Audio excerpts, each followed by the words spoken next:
Manipulating the stock market can be considered as trashy if you're poor and classy if you're rich. But are there any more humanitarian ways of making money in this difficult environment without a specific access to insights of companies? If you wanna know, you've hit the right channel. So today we are talking about everything related to stock market, cryptocurrency trading, investing, and so on. Stay tuned.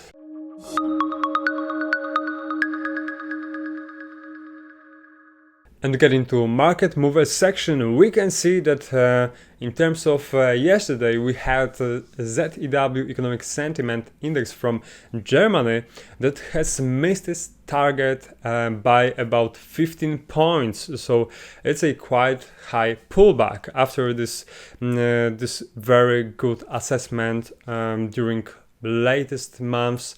We can see that we have dropped to 40 points. So right now it indicates increasing risks for the German economy due to possible fourth COVID wave, and also the slowdown of China has an impact on this economy. On Wednesday we had core inflation rate, and this gauge has remained stable at this 4.3-4.5 level range. So we can find that the index for used cars and trucks increased 41.7% from a year earlier, and index for new vehicles rose 6.4%. So it's the highest growth of 12-month period since 1982. So the market expectations are this gauge to remain longer here at these levels, but overextended a period of such a high core inflation rate will unfortunately will get us to much bigger problems for the US economy.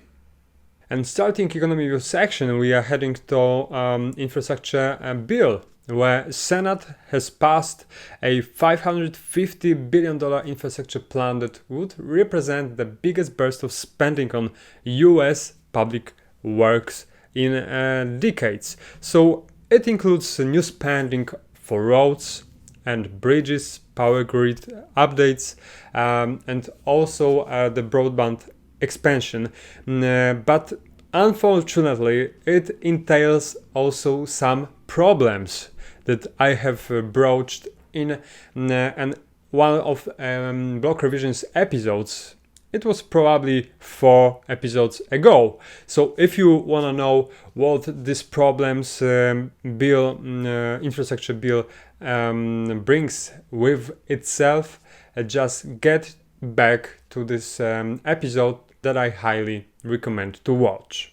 And look at this chart, how extended are periods of delivery of chips. So not only shortages of microcontrollers we can observe around the globe, but also industrial equipment and home electronics are the sectors that are suffering from supply chains issues. So there are the main sectors that have jumped in July delivery times. So remember, with this soaring commodity prices and squeezing on cargo shipping, businesses need to face higher prices. Unfortunately, they are just put on consumers eventually. And look at ZEW expectations index once again.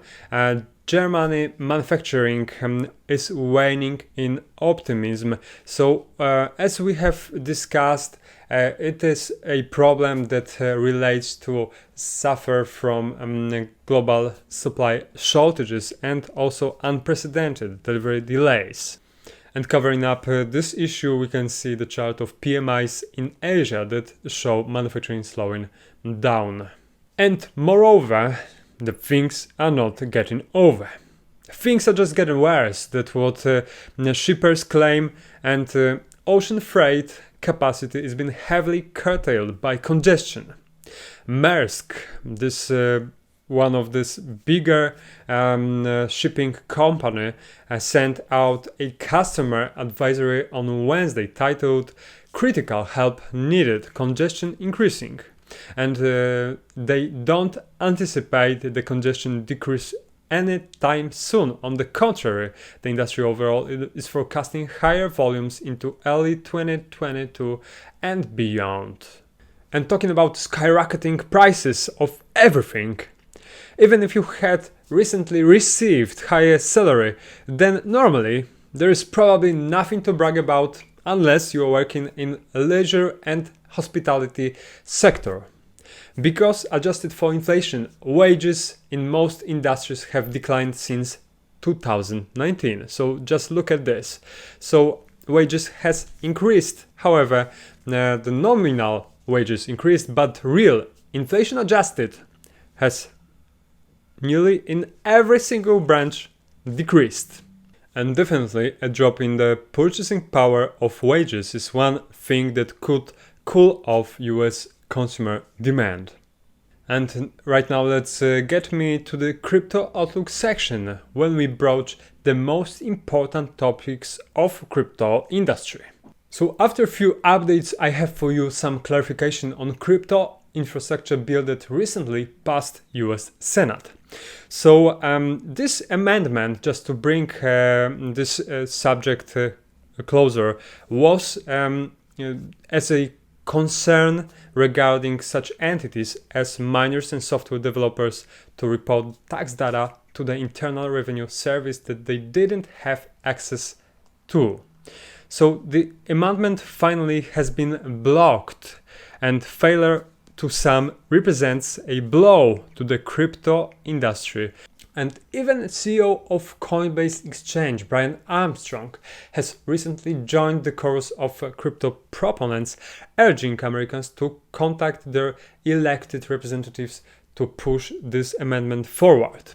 So in the end, any of regulatory scrutiny should be positive catalyst for the industry because it's clearing up a lot of confusion and uncertainty. However, it's better to make it earlier than later because other jurisdiction will probably take an advantage of this chaos in the US Senate. And this amendment, if pushed forward, may be necessary to see in the months ahead another tremendous amount of money coming to the space and inspiring hopes for further growth in terms of market capitalization of all cryptos. And talking about crypto regulations, some of them are definitely needed. So just look at those products that are dragging some unqualified investors' attention.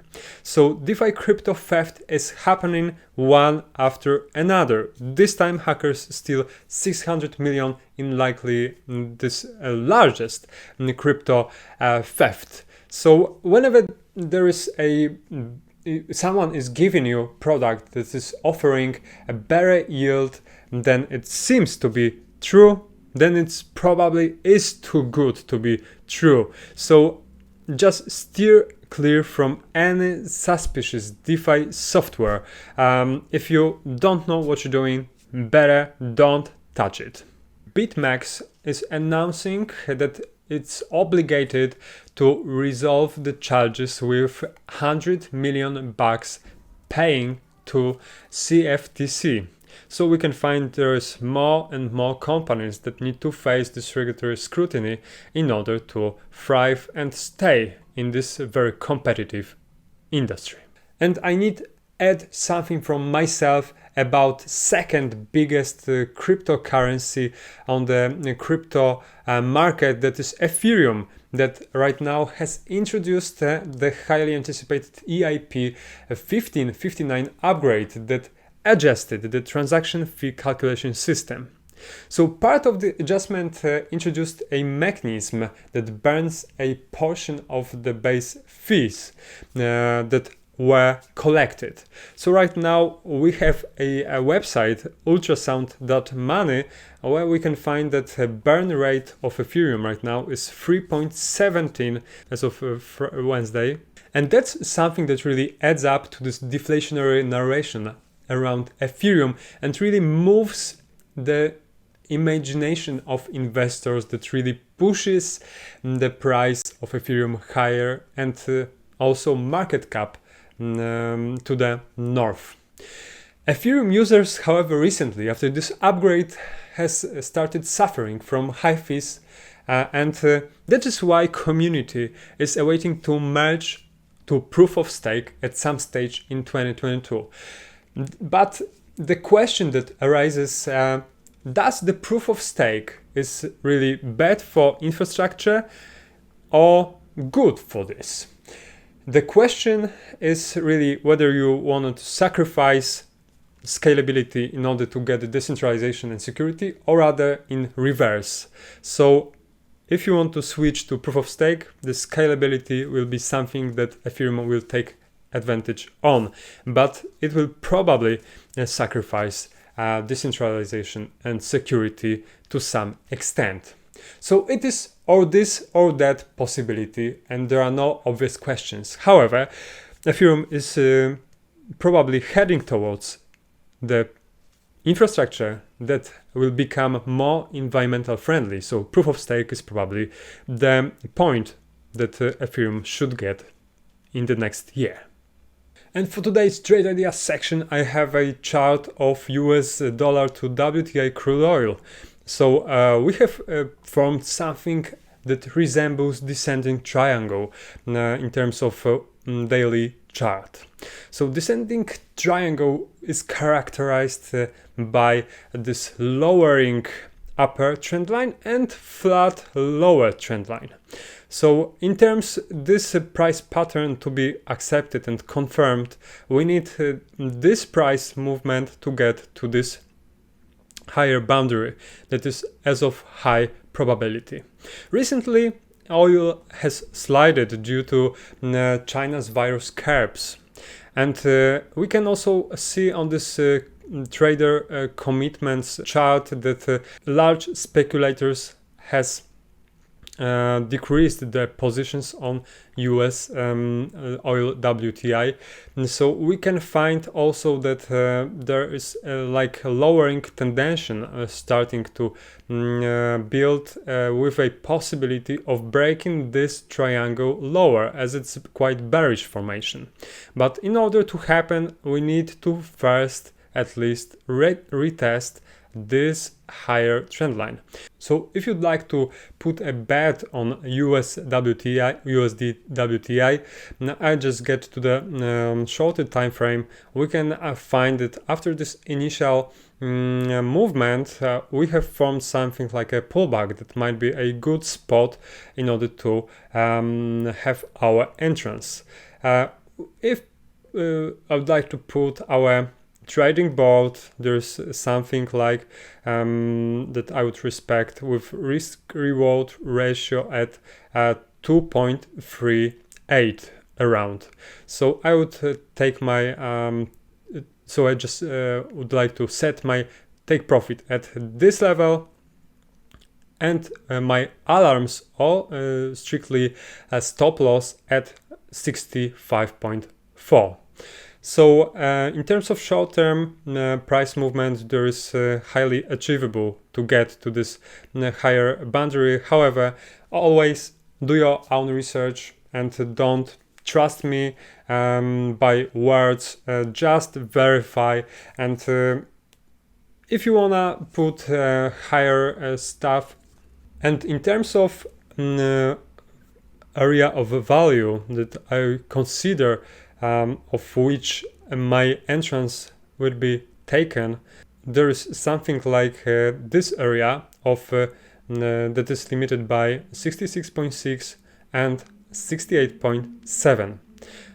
If the price will cross any single of these levels, I don't find this suggestion of a trade to be valid. That's it for today's episode. Thank you very much for watching. If you have any questions, just put it in the section below, and see you tomorrow.